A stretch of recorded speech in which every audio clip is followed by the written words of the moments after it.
Sourate 19, Marie, Mariam, révélée à la Mecque, 98 versets. Au nom d'Allah, le clément, le miséricordieux. Kaf, Ha, Ya, Ain, Sad. Rappel de la miséricorde que ton Seigneur prodigua à Zacharie, alors qu'il appelait son Seigneur d'un appel secret. Il lui dit : « Mon Dieu, mes os sont fatigués, ma tête a blanchi de vieillesse, bien que jamais je n'ai été malheureux en t'invoquant. Mais je redoute les miens après ma mort. Ma femme est stérile. Donne-moi un héritier en vertu de ta puissance. Il héritera de moi et de la famille de Jacob. Fais en sorte, mon Dieu, qu'il te soit consentant. » Ô Zacharie, nous t'annonçons la bonne nouvelle d'un fils nommé Jean, un nom qui n'a jamais été porté auparavant. Ô mon Dieu, comment aurais-je un garçon alors que ma femme est stérile tandis que j'ai largement dépassé l'âge ? Il dit : Ainsi en a décidé ton Seigneur, pour qui tout est facile. Ne t'ai-je pas créé auparavant alors que tu n'existais pas ? Zacharie dit : Ô mon Dieu, donne-moi une preuve de tout cela. Ta preuve ? Tu ne parleras à personne pendant 3 nuits consécutives, même si tu le voulais. Il quitta le sanctuaire pour aller vers son peuple et lui enjoindre de psalmodier Dieu matin et soir. Ô toi, Jean, tiens ce livre avec force. Nous lui donnâmes la sagesse alors qu'il était tout jeune. À cela il eut de notre part tendresse et pureté. Il était pieux, bon pour ses parents, et non pas orgueilleux ou désobéissant. Paix sur lui à sa naissance, à sa mort et au jour où il sera ressuscité. Et parle dans le livre saint de Marie, qui se retira loin de sa famille et alla du côté de l'Est. Elle se couvrit d'un voile pour se préserver des regards. Nous envoyâmes vers elle notre esprit, qui prit la forme harmonieuse d'un être humain. Elle lui dit : « Que le miséricordieux me protège de toi si tu crains Dieu. Je ne suis, dit-il, que le messager de ton Seigneur, venu pour t'offrir un garçon très pur. »« Comment aurais-je un fils ? Répliqua-t-elle, alors qu'aucun être humain ne m'a approché et que je ne suis point une débauchée. » Il dit alors : « Ainsi l'a voulu ton Seigneur. Chose aisée pour lui que de créer un signe évident devant les hommes et une miséricorde de notre part. Arrêt décidé et tenu. » Grosse de l'enfant, elle s'en alla dans un endroit dérobé. Soudain, les douleurs la surprirent au pied du palmier. Elle se dit : « Plût à Dieu que je fusse morte avant ce terme et que je fusse totalement oubliée. » Du dessous, on l'appela. « Ne sois pas triste, ton Dieu a fait couler un ruisseau à tes pieds. Secoue le tronc du palmier, il tombera sur toi des dattes tendres et mûres. Mange, bois et console-toi. Et si tu vois quelqu'un, tu diras : m'étant voué au miséricordieux par mon jeûne, je ne voudrais m'entretenir avec personne. » Portant l'enfant, elle se présenta aux siens. « Ô Marie, dirent-ils, tu as commis quelque chose de monstrueux. Toi, sœur d'Aaron, ton père n'était pas mauvais homme, ni ta mère une prostituée. » Elle fit alors un signe vers le bébé.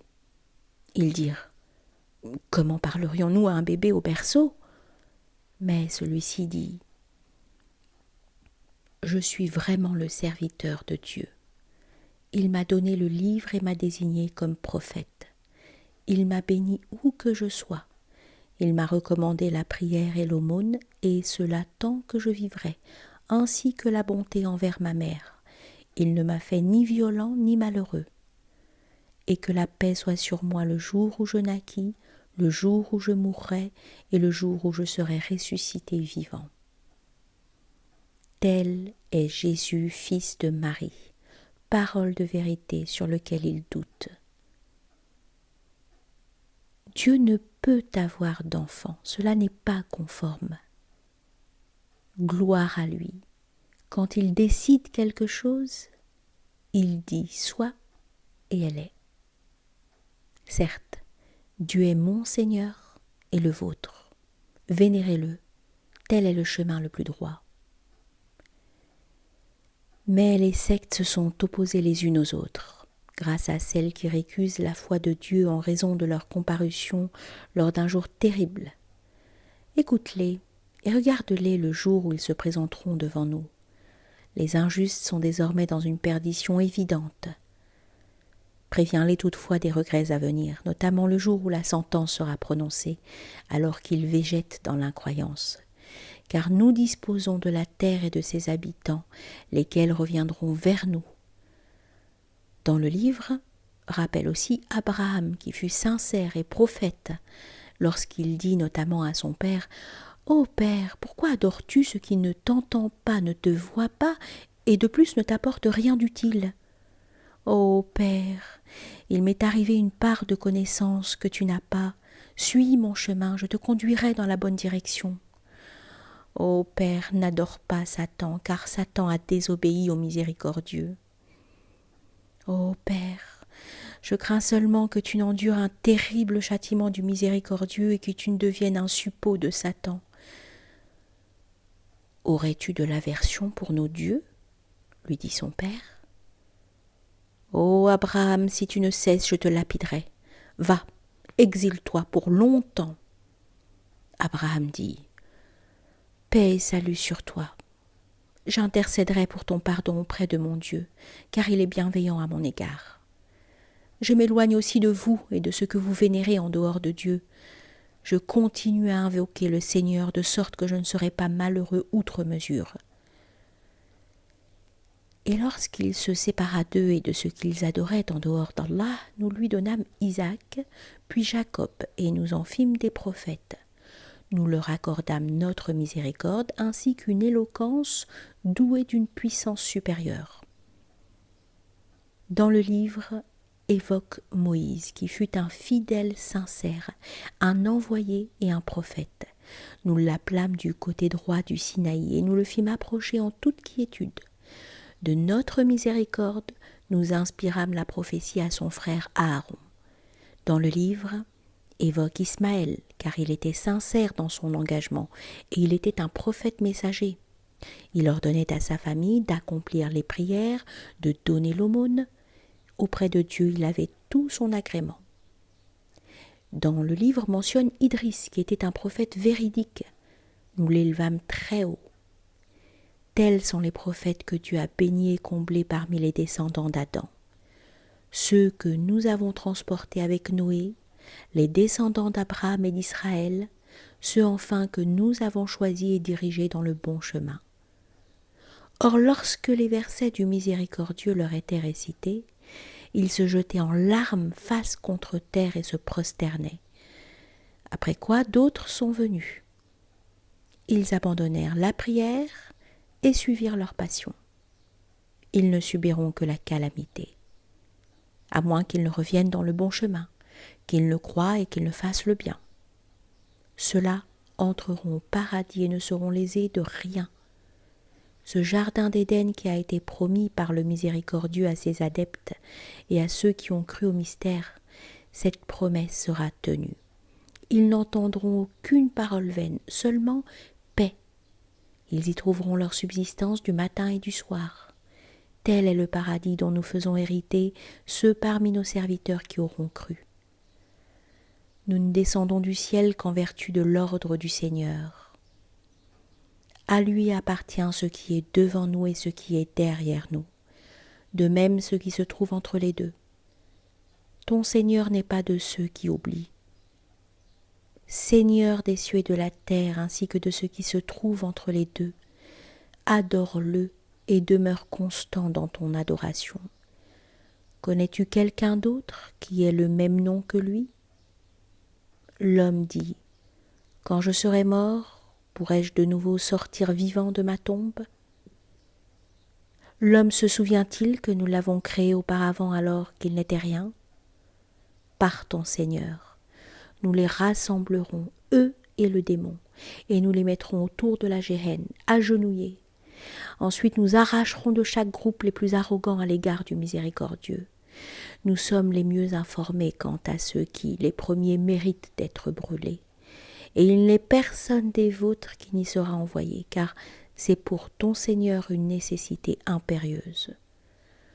Ensuite, nous sauverons ceux qui ont cru et nous laisserons là agenouiller les injustes. Et quand nos versets évidents leur seront lus, les incroyants diront aux croyants: quel est celui des deux groupes qui jouit du meilleur séjour et qui est dans la plus belle assemblée? Combien de peuples avons-nous anéantis avant eux alors même qu'ils les surpassaient en richesse et en prestance? Dis, ceux qui sont dans l'erreur, le miséricordieux prolongera leur erreur jusqu'à ce qu'ils voient de leurs yeux soit le tourment, soit l'heure qui les attend. Ils comprendront qui se trouve dans la pire situation et qui a la troupe la plus faible. Allah oriente encore mieux ceux qui ont pris le bon chemin.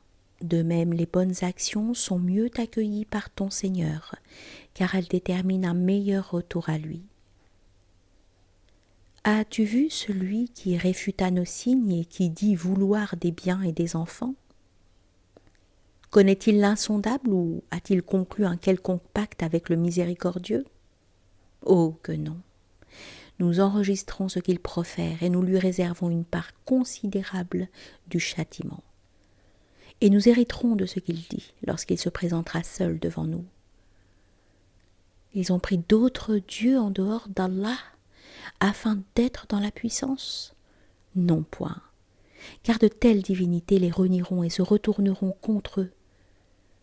Ne vois-tu pas comment nous avons envoyé le démon aux incroyants de façon à les exciter furieusement? Ne te précipite pas sur eux, nous leur avons préparé le nécessaire. Le jour où nous rassemblerons en délégation les fidèles auprès du miséricordieux, et nous pousserons sans distinction les criminels vers la géhenne comme à l'abreuvoir, et aucun ne bénéficiera d'intercession hormis ceux qui ont fait un pacte avec le miséricordieux, ils disent: le miséricordieux s'est donné un fils. Vous avancez là une énormité. Au risque de voir, en raison de cette énormité, les cieux se fendre, la terre se fissurer, les montagnes se désagréger, attribuer un fils au miséricordieux, alors qu'il est hors de propos que le miséricordieux prenne un fils, tous ceux qui sont au ciel et sur la terre viendront vers le miséricordieux en parfaits serviteurs. Il les a tous comptés et dénombrés. Ils viendront tous individuellement à lui le jour de la résurrection.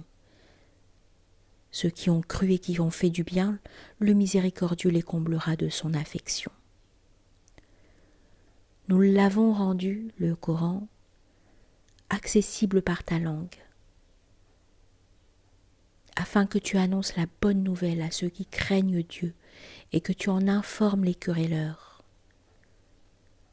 Combien de générations avons-nous détruites avant eux? Sens-tu le moindre murmure venant de ces gens-là?